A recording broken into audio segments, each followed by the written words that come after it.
तो वही 7वें दिन बाद पृथ्वी नौका आई, सतव्रत मनु उसमें बैठ के और सप्त ऋषियों के द्वारा हो गई। और उसके बाद में महाप्रलय, केवल जल ही जल हुआ इस पृथ्वी पर। सुखदेव जी महाराज कहते हैं अब सूर्यवंश के कथा 9वें स्कंद में, भगवान के 9वें स्कंद में 24 अध्याय में 12 अध्याय में सूर्यवंश का वर्णन है, जिसमें बाद में राम जी इस वंश में आते हैं। इसके बाद में चंद्रवंश का वर्णन है। चंद्रवंश में श्याम जी आएंगे, भगवान कृष्ण बाल गोविंद आएंगे, और बहुत विस्तार से सुनना सूर्यवंश का संभव नहीं है। सुखदेव जी महाराज कहते कि राजन, सूर्यवंश को सुनाने के लिए बहुत समय चाहिए। भगवान ब्रह्मा जी की नाभि कल, भगवान की नाभि कमल से ब्रह्मा जी का जन्म हुआ। ब्रह्मा जी के पुत्र है मारीच, और मरीच के पुत्र बेटा कश्यप हुए, और कश्यप के बेटा विश्वावसुर हुए, और इसी से सूर्यवंश चला। सूर्य के पुत्र हुए श्रद्धादेव मनु, जिनकी श्रद्धा नाम पत्नी थी, जिनके कोई भी संतान नहीं। प्राय सूर्यवंश में संतान का अभाव ही रहा है। सूर्यवंश के राजाओं को संतान का अभाव मिला अधिकतर, चाहे महाराज दशरथ को ले लो, चाहे और कोई राजा को। अब इनके श्रद्धा नाम की पत्नी से कोई संतान नहीं थी, तो पुत्र चेष्टि यज्ञ इन्होंने महाराज वशिष्ठ जी के द्वारा कराया। कुलगुरु वशिष्ठ जी हैं, पर श्रद्धा देवी जो चाहती थी वो कन्या चाहती थी, पुत्री चाहती थी, और राजा चाहते थे पुत्र। पुत्र प्राप्ति के लिए यज्ञ हुआ। इनकी धर्मपत्नी ने कहा ब्राह्मण देवताओं, ऐसे मंत्रों का उच्चारण करना, ऐसे यज्ञ करना कि मेरी एक पुत्री हो जाए। बहुत मालामाल कर दूंगी, बहुत अच्छी दक्षिणा दिलवाऊंगी, अगर पुत्र हो गया तो तुम्हारी दक्षिणा कटवा दूंगी। अब तो ब्राह्मण देवताओं ने जो पुत्र उत्पन्न होने के मंत्र थे, उसकी जगह पुत्री उत्पन्न होने के मंत्रों का उच्चारण किया, स्वाहाकार किया, और अंत समय पुत्री का जन्म हुआ। अब जब पुत्री जन्म हो गया तो रानी का बहुत खुश, पर राजा उदास। एक दिन महाराज वशिष्ठ जी के पास बैठे हुए, अब वशिष्ठ जी के पास आए और कहा महाराज बड़ा गड़बड़ हो गया। मैंने क्या हुआ? बाकी यज्ञ तो ने पुत्र प्राप्ति नहीं, पुत्र चेष्टि यज्ञ कराया था, पर मेरे हुआ क्या? पुत्री हुई। अब ब्राह्मणों ने पता नहीं कहां गड़बड़ करी है। जो जो आहूत किए गए थे यज्ञ में, उन ब्राह्मणों को गुरुदेव वशिष्ठ जी ने बुलाया। वशिष्ठ जी के कहने पर सब ब्राह्मणों ने कहा कि महाराज, रानी की विशेष इच्छा की कि हमारे पुत्री हो, इसलिए ये ऐसा काम हुआ। तो वशिष्ठ जी महाराज कहते हैं राजा से, राजा आप दोनों पति पत्नियों के विचार में तालमेलता नहीं। आपकी पत्नी पुत्री चाह रही है, आप पुत्र चाह रहे हैं, ब्राह्मणों को दोष लगाने से क्या फायदा? तो भगवान कहते हैं,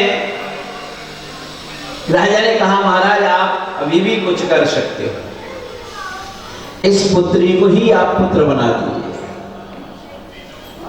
तो वहां पुत्री को पुत्र बनाया। इन्हीं के वंश में आगे भगवान के चवन ऋषि,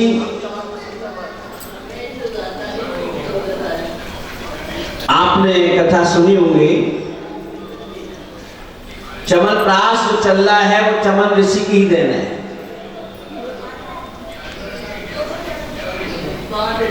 सुकन्या राजा की पुत्री थी, अपने सेवकों के साथ जंगल में घूमने के लिए गई और वहां चमन ऋषि तप कर रहे थे और तप करते करते चमन ऋषि के चारों तरफ मिट्टी जम गई, केवल नेत्र मार्ग दिखाई दे रहे थे, चमकीले जैसे जुगनू चमकता है उसी प्रकार से।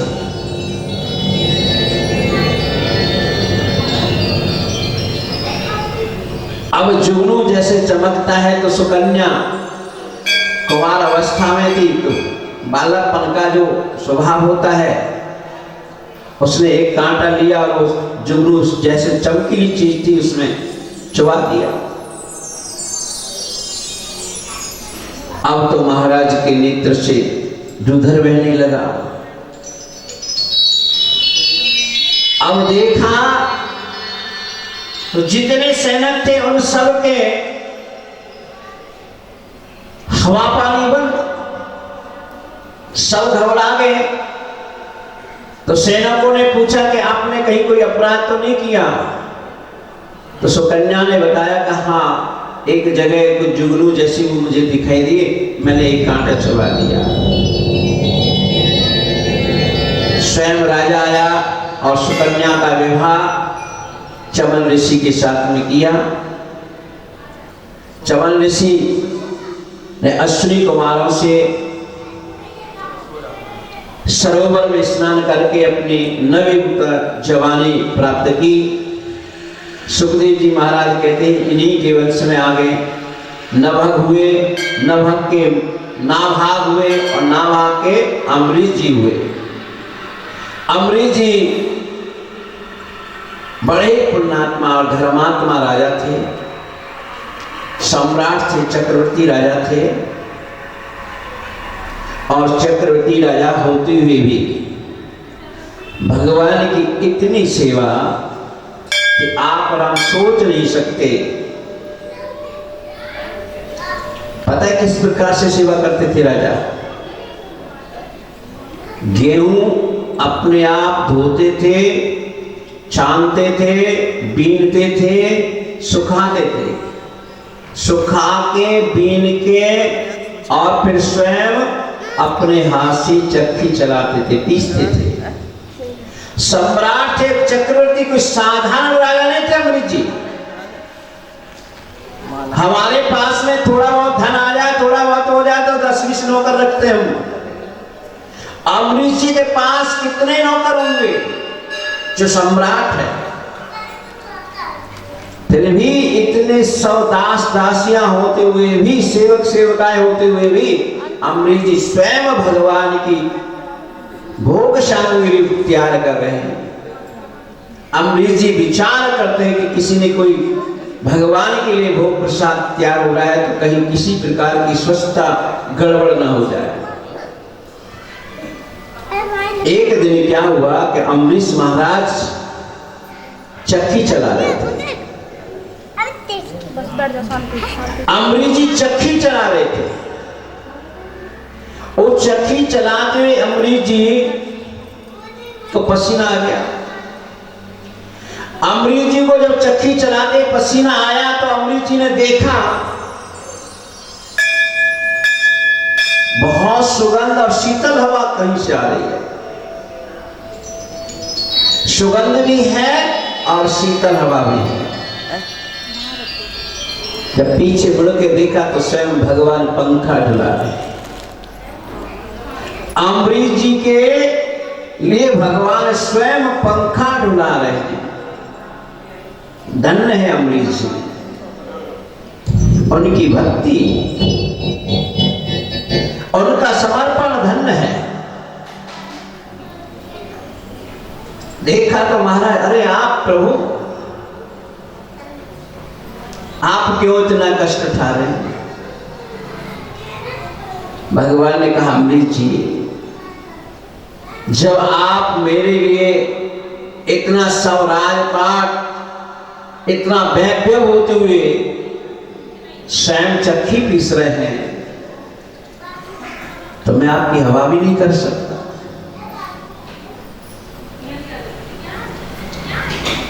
अमरीश जी से भगवान ने कहा,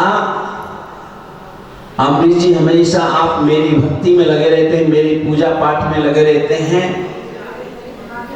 राज में स्थिति परिस्थिति बदलती रहती है, शत्रु विचार करते रहते हैं,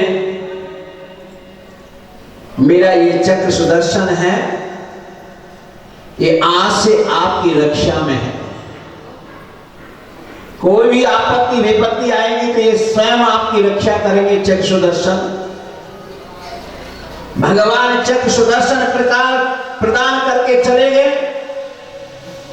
एक समय एकादशी तिथि आई, एकादशी का निर्जल व्रत अमरीश जी ने किया। एकादशी समाप्ति, द्वादशी का समय प्राप्त काल हुआ। अमरीश जी महाराज स्नान निवृत्ति से होकर भगवान की पूजा पाठ से निवृत्त होकर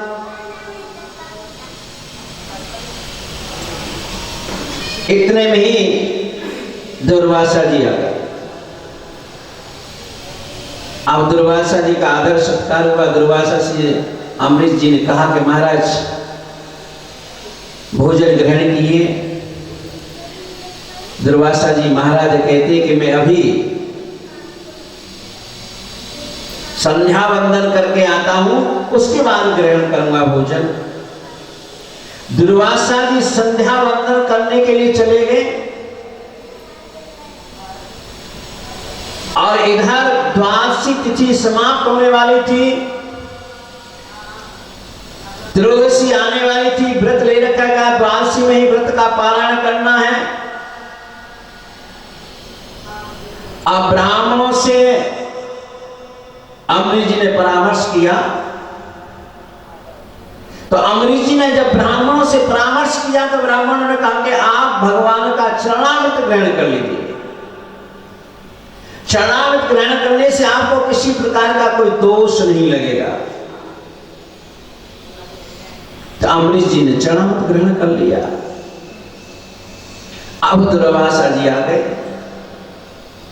अब दुर्वासा जी ने अमरीश जी के चेहरे की तरफ देखा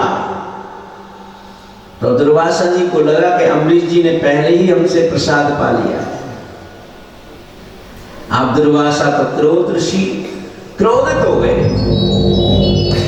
दुर्वासा जी ने कहा कि मुझे निमंत्रण करके, ब्राह्मण को निमंत्रण करके स्वयं पहले भोजन पा लिया,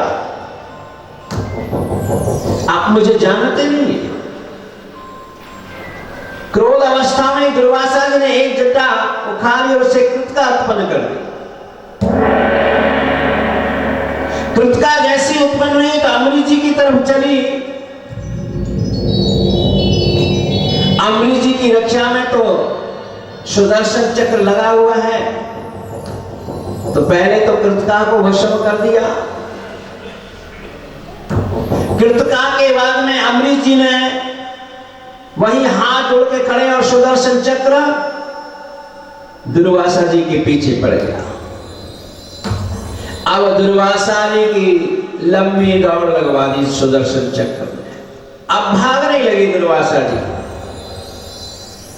दुर्वासा जी भागते हुए ब्रह्मालोक में पहुंचे और ब्रह्मलोक में पहुंचकर ब्रह्मा जी से कहा कि महाराज शरणागत हूं मैं, आप मुझे रक्षा करिए। वाली किससे?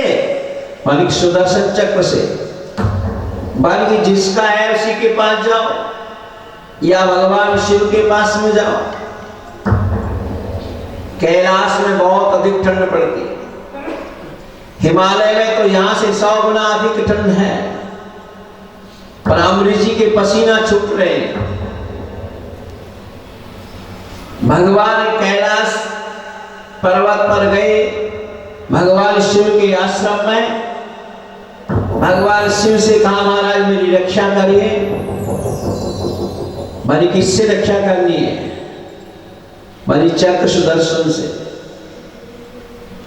बल्कि इसके चक्कर में नहीं पड़ूंगा, जिसका चक्र सुदर्शन है आप उसी के शरण में जाइए।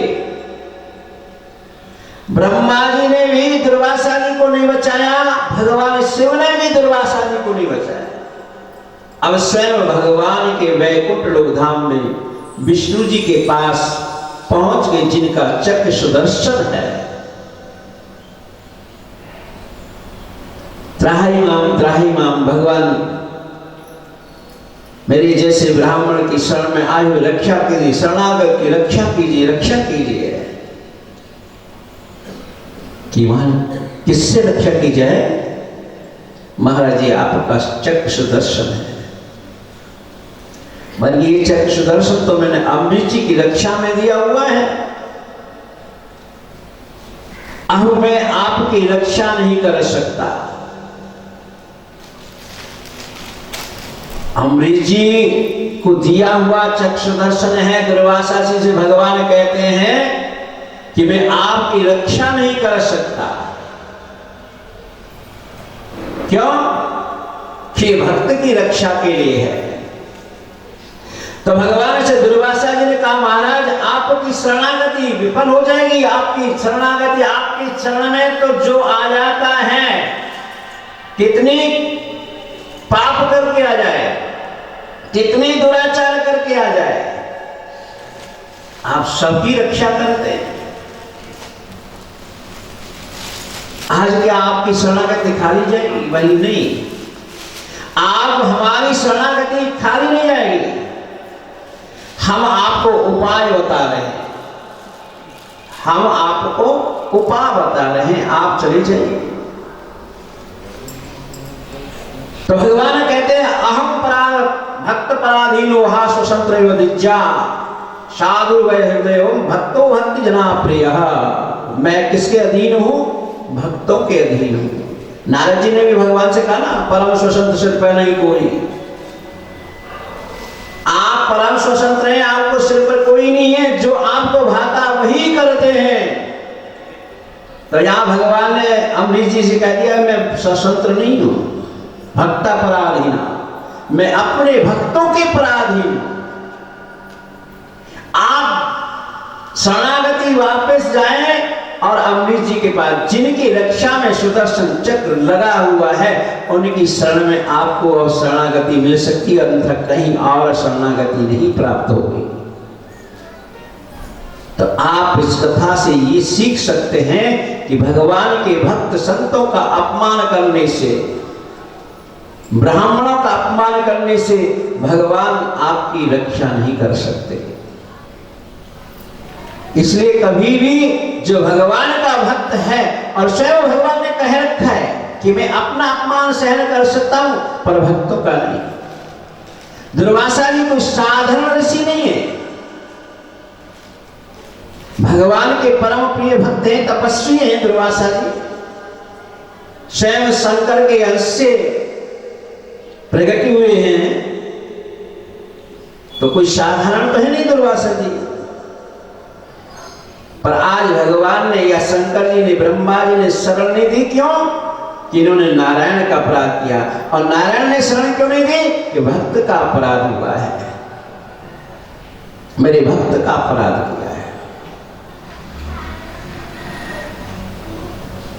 स्वयं वापिस दुर्वासा जी राजऋषि अमरीश जी की शरण में आए कि राजन मुझे क्षमा कर दें। अमरीश जी बहुत सरल स्वभाव के थे। भगवान के भक्त जो थे बहुत सरल स्वभाव के होते। उन्होंने कहा, महाराज आप क्यों उल्टी गंगा बहा रहे हो? अरे मुझे क्षमा मांगनी चाहिए, मुझे आपकी शरणागति चाहिए, आप मुझसे कर रहे हैं। उन्होंने कहा, महाराज वार्तालाप पीछे होती रहेगी, आप पहले मेरे चक्र सुदर्शन को रोकिए अपने को, मैं इससे जला जा रहा हूं, वार्तालाप तो होती रहेगी। तो अमरीश जी महाराज ने चक्र सुदर्शन से निवेदन किया, प्रार्थना की कि हमारे सूर्यवंश में जितने भी राजा हुए हैं, उन्होंने ब्राह्मणों का, संतों का हमेशा मन से आदर सत्कार किया है। तो ये महाराज चक्षुदर्शन आप शांत हो जाए, चक्षुदर्शन शांत नहीं हुए। दूसरा सौगंध खाई कि मैं हमेशा प्रत्येक प्राणी में भगवान की भावना करके देखता हूं, तो ये चक्षुदर्शन आप शांत हो जाएंगे। तो चक्षुदर्शन शांत हुए। अमृत जी महाराज ने कहा, महाराज आप भोजन कर लीजिए। मैंने कि अभी तक आपने भोजन नहीं किया। महाराज आपको निमंत्रण दिया था, आपको भोजन कराए बिना कैसे हम करते। ये सब एक साल हो गया पूरा, घूमते फिरते दुर्वासा जी को 1 साल में वापस आए थे। और 1 साल तक राजा अम्बरीश, महाराज अम्बरीश दुर्वासा की प्रतिज्ञा करते रहे, राह देखते रहे कि जो दुर्वासा जी आ जाएंगे तभी हम भोजन करेंगे। दुर्वासा जी कहते, अरे राम राम, बड़ी भूल हो गई, बहुत तगड़ी भूल हुई हमसे। सुखदेव जी महाराज कहते कि ऐसे महाराज अम्बरीश थे। संसार में कोई भी प्राणी मनुष्य रूप में आया है, और उस मनुष्य रूप में आकर प्राणी को हमेशा, चाहे वो कितना बड़ा विद्वान हो, चाहे कितना बड़ा धनवान हो, चाहे कितना बड़ा पदवान हो,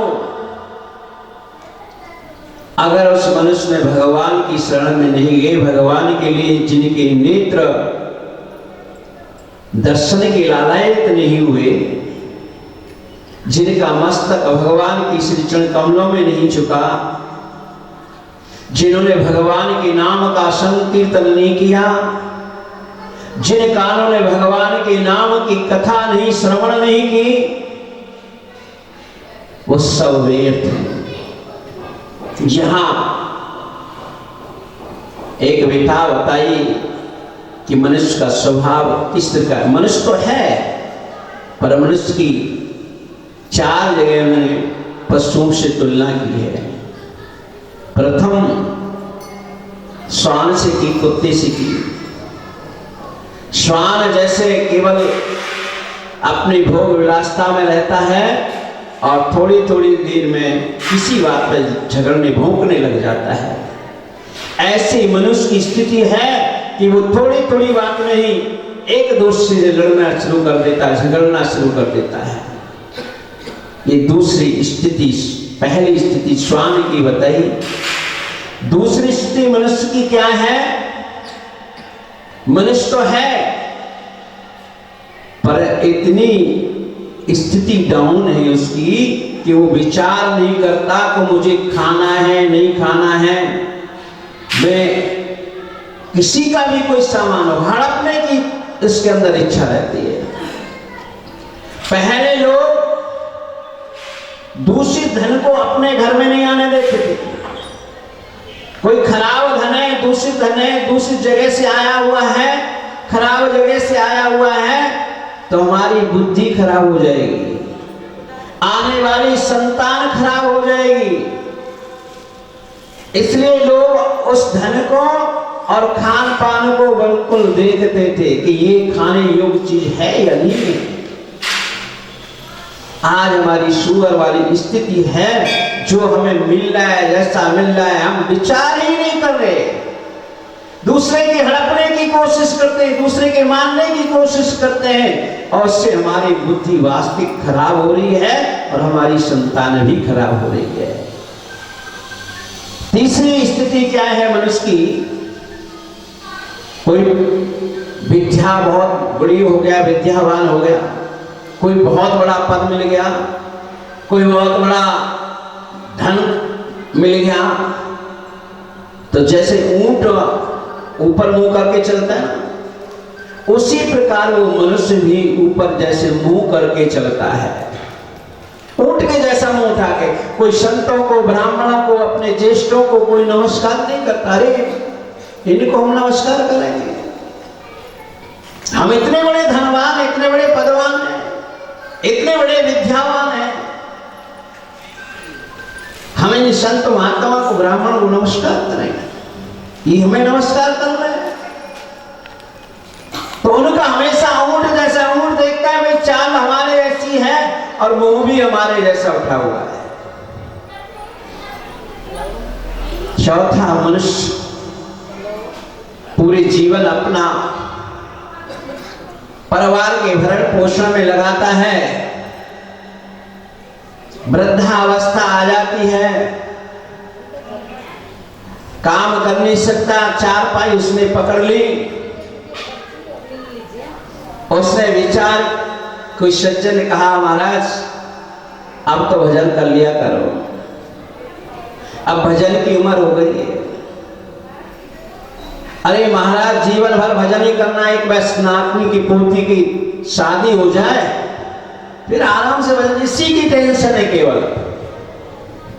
और बच्चे क्या विचार कर रहे हैं कि ये बुढ़ा सुधार जाए, जब हम शादी करेंगे बीच में निकल पड़ा तो बिगन आ जाएगा। बालक विचार करें कि बुढ़ा सुधार जाए, चला जाए, तब शादी करें बच्चे की, और बुढ़ा विचार कर रहा है मैं पोती और नातनी की शादी देखकर तब जाऊं। तो चौथा गधा वो कहता है कि मैंने अपने मालिक के लिए खूब ईंट ढोई, खूब मिट्टी ढोई,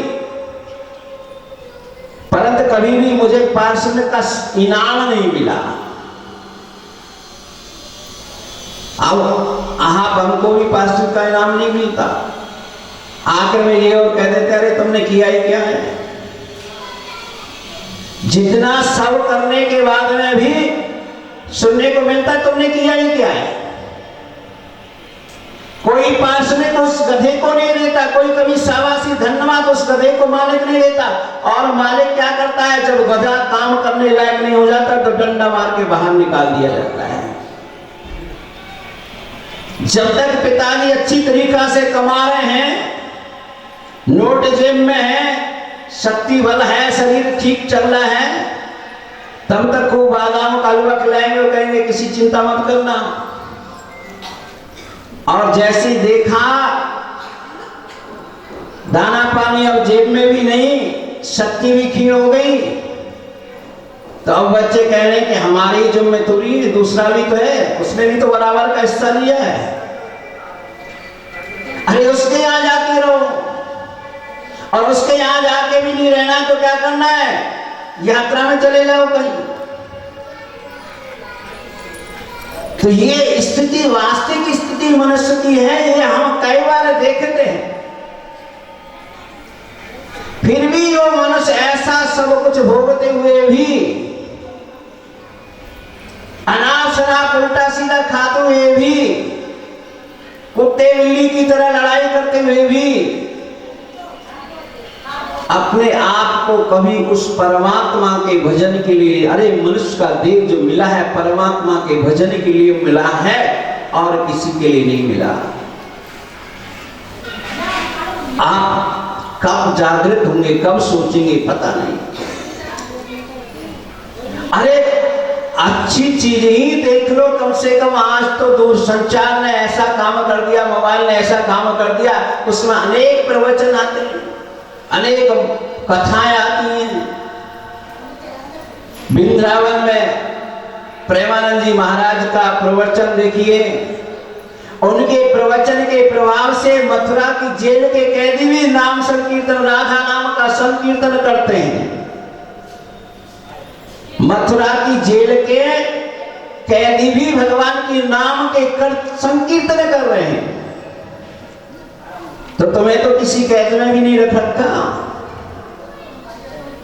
इतना ये कब अपना आदतों में परिवर्तन करेंगे, कब अपने आप को बदलेंगे। पर बहुत से लोगों को ऐसा भगवान ने बना दिया, ऐसी वृत्ति उनके अंदर आ गई है कि वो भगवान के नाम की कथा संकीर्तन सत्संग सुनने की उनके अंदर से कोई जिज्ञासा ही नहीं होती, उनका कोई मन ही नहीं होता है, क्योंकि इतने व्यसनों में पहले रहे। केवल मां अपने को इतना सीमित कर लिया है कि उन्होंने कभी सोचा ही नहीं। हमें इतना सीमित नहीं करना चाहिए, हमें अपने आप को बहुत लॉन्ग सोच रखनी चाहिए, लंबी सोच रखनी चाहिए। और ये किसी के दूसरे के पावे के लिए नहीं, अपने स्वयं के पावे के लिए है। और ये निश्चित है, आप हम सबको पता है, हम मृत्यु लोक में निवास कर रहे हैं। मृत्यु बहुत निकट खड़ी हुई है। मृत्यु हमारी एक सगी बहन है। जब हम पैदा हुए मृत्यु भी हमारे साथ पैदा हुई।